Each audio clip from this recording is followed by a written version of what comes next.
Let's start. तो आज सुबह सुबह मॉर्निंग में मतलब 6 बजे अलार्म बजा था और मैं मतलब सोची थी कि उठ जाऊं, बट मेरे को उठने का बिल्कुल भी मन नहीं था। तो मैंने सोचा कि ठीक है मैं सो जाती हूँ, मैं 7 बजे उठ के एक्सरसाइज कर लूंगी। फिर मैंने अलार्म बंद करके सो गई, बट जब मैं उठी ना तब बज रहा था 10। तो मतलब बहुत ही ज़्यादा मैं लेट हो चुकी थी। तो फिर मुझे घर का काम भी करना था। तो मैंने सोचा कि पहले मैं घर का काम कर लेती हूँ, उसके बाद मैं करूँगी एक्सरसाइज।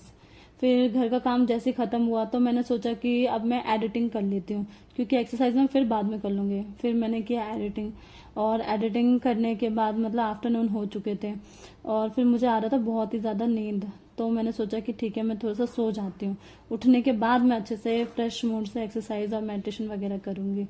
तो फिर उसके बाद मतलब जब मैं उठी तो अराउंड 5:30 हो चुके थे।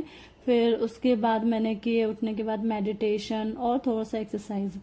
फिर जब मैंने कम से कम आधे घंटे नहीं मतलब कि कम से कम 20 मिनट तक जब मैंने एक्सरसाइज किए थे, तो फिर मम्मी ने आवाज़ लगाई मुझे कि पहले तू डिनर प्रिपेयर कर ले, फिर उसके बाद तू एक्सरसाइज वगैरह करती रहियो क्योंकि तब फ्री हो जाएगी। तो मैंने भी सोचा कि ठीक है अभी मैंने थोड़ा सा कर लिया, थोड़ा सा और एक्सरसाइज मतलब मुझे कम से कम 1 घंटा तो करना ही था। तो मैंने सोचा कि मैं थोड़ा सा डिनर प्रिपेयर कर ही लेती हूँ, उसके बाद मैं अच्छे से एक्सरसाइज कर लूंगी उसके बाद, क्योंकि कोई भी काम नहीं है। तो फिर मैं लग गई डिनर प्रिपेयर करने में, और फिर जब मैंने डिनर प्रिपेयर किया उसके बाद मुझे लग गई थी भूख। तो मैंने सोचा कि मैं खाना खा लेती हूँ। फिर मैंने जब खाना खा लिया फिर उसके बाद याद आया कि मुझे तो एक्सरसाइज करना था। फिर खाना खाने के बाद तो मैं एक्सरसाइज नहीं कर सकती थी। तो फिर मैं छत पे चली गई वॉक के लिए, जो मेरा दूसरा टास्क था। तो वो मैं वॉक वॉक किया मैंने। फिर छत पे से आने के बाद मुझे बुक रीड करना था क्योंकि मेरा सोने का टाइम हो गया था। तो फिर मैं नीचे आई, फिर मैंने बुक रीड किया और फिर उसके बाद मैं गई सोने के लिए। तो दोस्तों आज डे 2 में मतलब मेरी जो सबसे बड़ी लर्निंग ये थी कि मतलब जो काम है ना जिस टाइम के लिए हमें उसी टाइम पे कर लेना चाहिए, क्योंकि अगर मैं उस टाइम के अलावा किसी और टाइम पे सोचती हूँ ना तो वो फिर इतना मुश्किल हो जाता है करना, क्योंकि उस टाइम के लिए कोई और ही काम रहता है।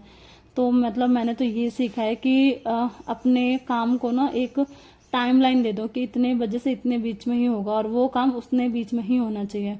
क्योंकि अगर ऐसा नहीं होता है तो वो हमेशा काम डिले पे डिले, डिले पे डिले होता रहता है। अगर मैंने मॉर्निंग का एक्सरसाइज मॉर्निंग में ही कर लिया होता तो फिर इतना ज़्यादा मतलब मैंने दोपहर में भी सोचा, शाम में भी सोचा और फिर रात हो गई, तो फिर इतना ज़्यादा डिले नहीं होता। तो मेरे को ऐसा लगता है कि जो काम मतलब जिस टाइम के लिए हमें उस टाइम पे ही कर लेना चाहिए। सो ये मेरी थी आज की learning. So thank you for watching this video. I hope you like it. Please like, share and subscribe to my channel.